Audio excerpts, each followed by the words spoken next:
So when did it first occur to you that you wanted to climb Everest? Was it Paul's influence, or was it something that had been on your mind for a while, or did you come to it together? No, I think it was more Paul's influence. When we met at university, and I hadn't really done a lot of outdoor sort of hiking or anything really much beforehand, and so he'd done a lot through school, and so we started doing some hikes, and then they sort of turned into trekking peaks, and just sort of over the years took on bigger and bigger challenges. And at some point he sort of said, I think if we just did this and this, we'd have enough experience to try climbing Everest. And at first that really freaked me out actually, and I wasn't really for the idea at all. But then as I guess as it sat with me longer, I thought, that'd be a really cool thing to have done and to try. And the more I read about it, I thought, it probably is within our realm, we can try it. And did you know anybody and talk to anybody who had done it that sort of made it real? No, we didn't know anybody. I think in Australia there's hardly any mountains, so there's very few mountaineers.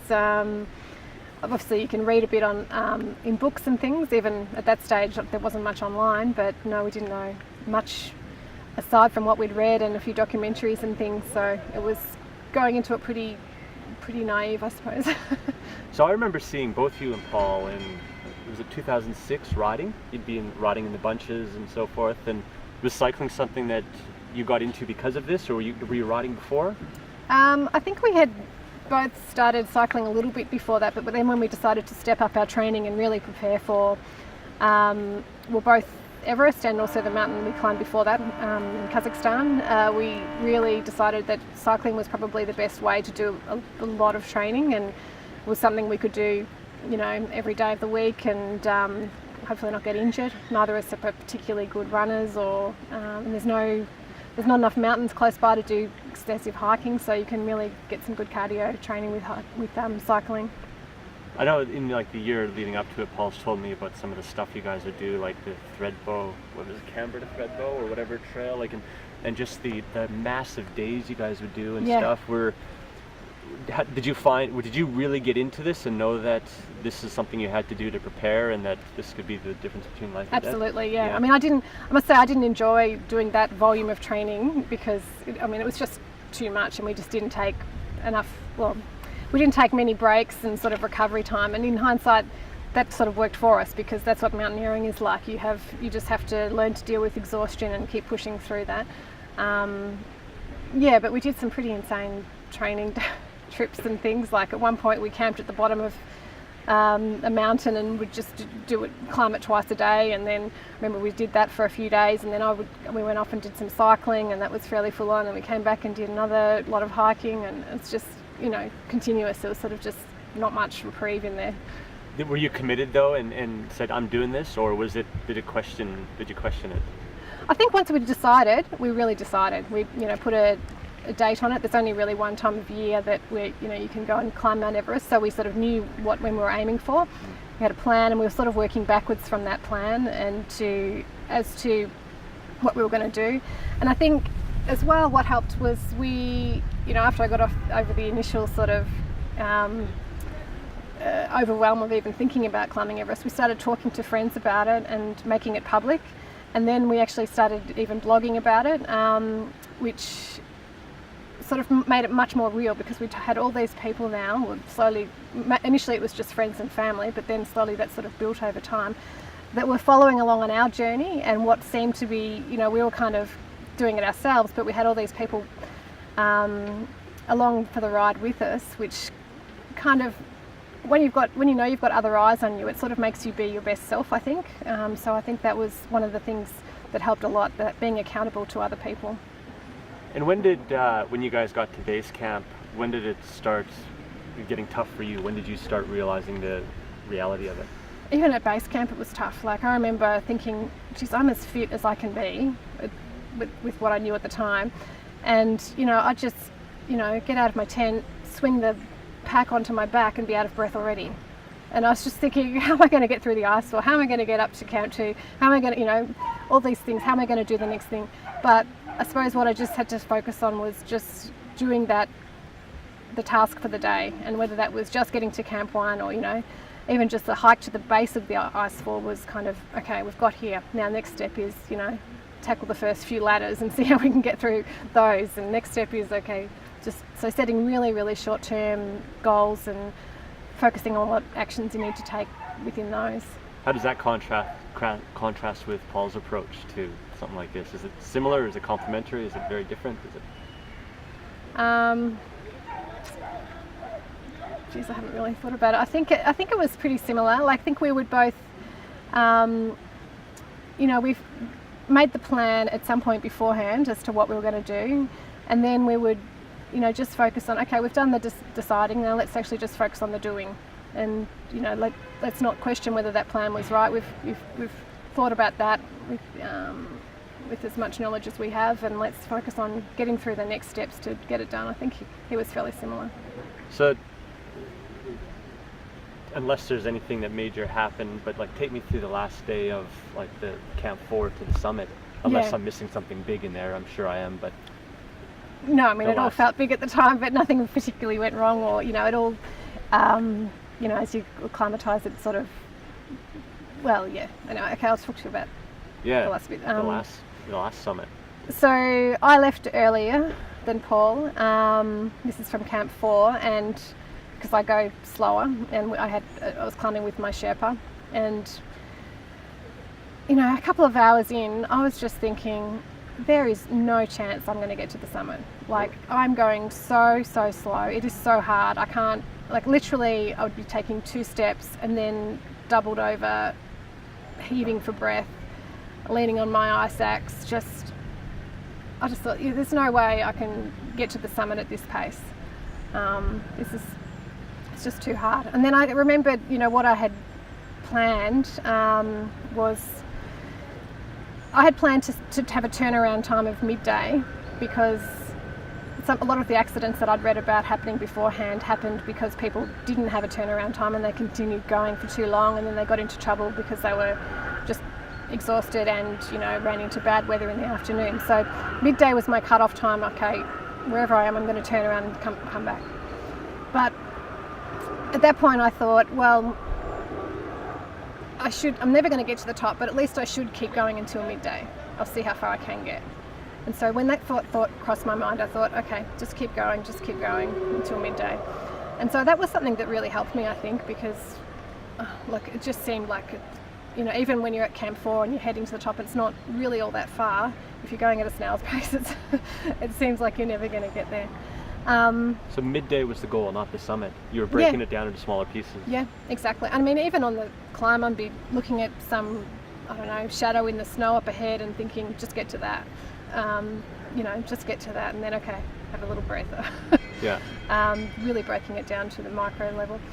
And so Paul overtook me at some point, and, that was kind of disappointing that he'd overtaken me so soon into the climb. But I thought, okay, well, he's going well.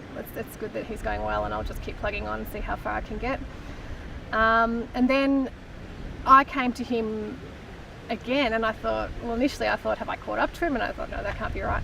But as it turned out, he'd had all these problems with his oxygen and was actually heading down. And we didn't really say a lot. It's like scuba diving almost. You've got this mask on and your goggles and, this big suit you can hardly move in. So we didn't really say much, but he said, I'm okay, I'm going down, I've had a problem with my oxygen, you've got it in the bag, keep going. And, that had been our plan beforehand if one of us couldn't make it, for the other one to keep going. But I never thought that would be me that would keep going. I thought that would be, me that had to turn around. But I thought, okay, well, stick to the plan. And so I just kept plodding on, and eventually got to Hillary's Step, that was really the first time I thought, hey, I might actually make it, because everyone knows that that's quite close to the top. That's the little technical section. And so once I again wasn't sure I could even climb that part, but got over that, and I thought, geez, okay, now I'm going to make it. And just kept plodding on, and sure enough, got to the top, and it was way before the turnaround time. I was so far out with that. It was about 8 o'clock in the morning or something. And how did it feel being on the top? It was amazing to be there. I was able to talk to Paul on the radio. By this stage, he was back down in Camp 4. I just thought, oh my God, I'm here. But at the same time, it wasn't a place I could relax and sort of really enjoy the moment too much, because I think when you're mountaineering, you have to think when you're at the top, you're only halfway there. You've got to get yourself down. Most of the accidents happen on the way down, so I was kind of consciously not just trying to keep myself together and not relax and celebrate at that stage. Yeah, I tried to have a drink. My thermos, which had been boiling water, was all frozen shut.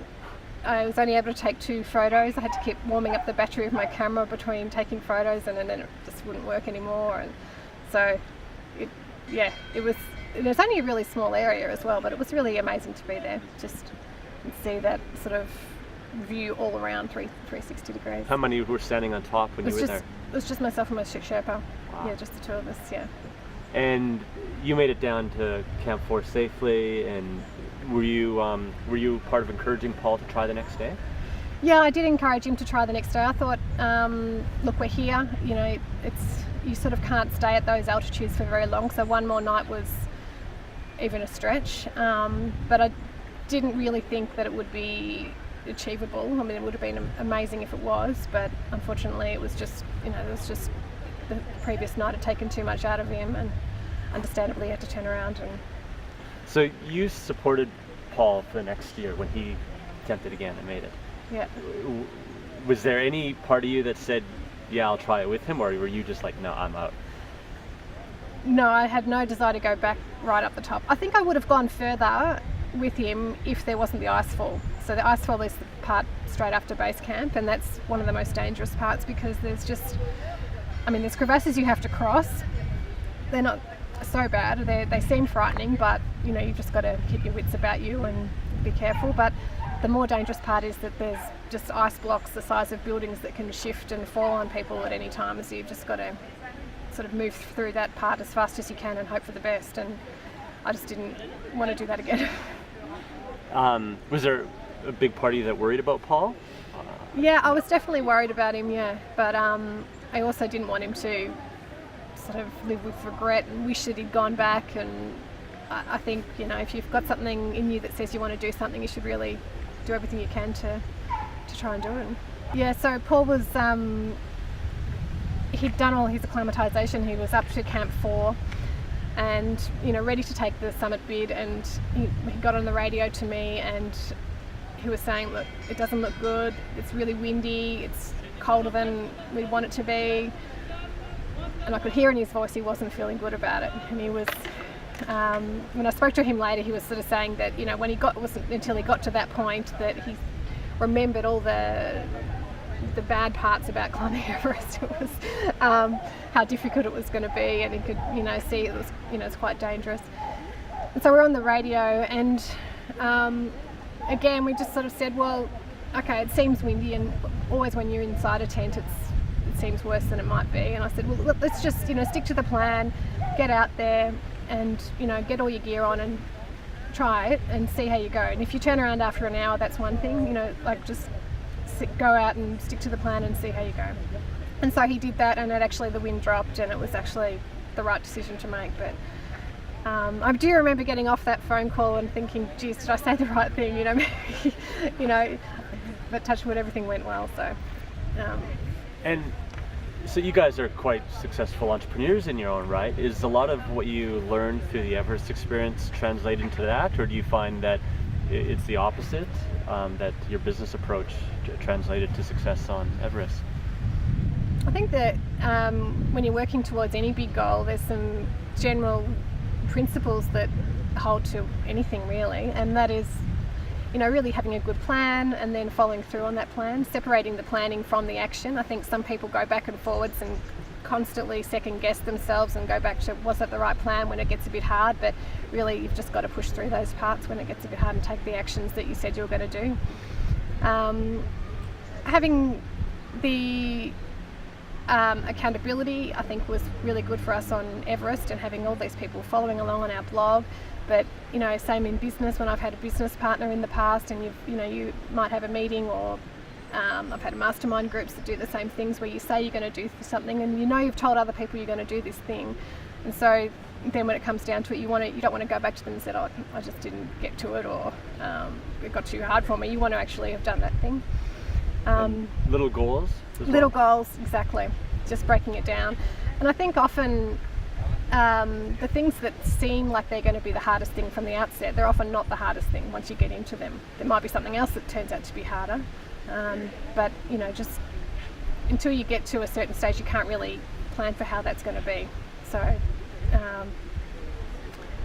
it's just about taking continuous action one after the other, and day by day plugging away at something. I think that's really what's got us both to climb Everest and to have some success with business as well.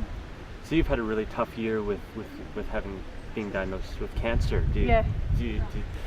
Is there any of that translates to how you approached this past year, or is this completely different? Well, having been diagnosed with breast cancer and also thyroid cancer came as a complete shock, and I thought I was really healthy and didn't have any symptoms, and so that was it was awful to hear that news. And but I think while it wasn't a goal I was working towards by any means, it was kind of something that's thrown at you. It's still the same principles apply. It's really breaking it down and getting it through the treatments step by step. I had 12 chemotherapy treatments to get through, and I think if I had thought of that in entirety, that would have seemed really overwhelming. But I just thought, okay, well, let's just get through the first one. Let's just get through, this day, and sort of presume it's going to go okay as well. Like, rather than look at all the potential side effects and everything that you can get, which is the list is a mile long, just to tell myself that I'm still feeling good, I'm still feeling fine, and go along week by week and just deal with it as it came. And that turned out to work well for me. It may be coincidental, it's hard to know, and I don't want to downplay anyone else that's been through that and not had that experience, but for me, breaking it down into the small actions and just getting through it, and then also looking back and sort of recognizing that I've how much I've come through, and then having a goal to get to at the end as well. I sort of said to myself, okay, I've got this rough 6-9 months to get through, but hopefully I'll be good for next summer, which is where we are now, and I'm good. And that was nice to have in mind that I had the summer, and to be out back doing the things that I like to do and having fun with friends and family and things. And exercise was a big part of your treatment, I guess, as well, wasn't it? Yeah, one of my doctors actually said that exercise should be something that they can prescribe to people. So I tried to keep as active as I could. I mean, it was scaled down from, obviously training for Everest, or, way back down from that, but just to be doing a lot of walking, yoga, running a little bit, bit of skiing. Yeah, I didn't buy a ski pass because I was nervous that I wouldn't use it, but it turned out that I probably could have bought one. I did enough skiing to warrant it. Paul says you were the toughest one of the bunch, so I'm not sure about that.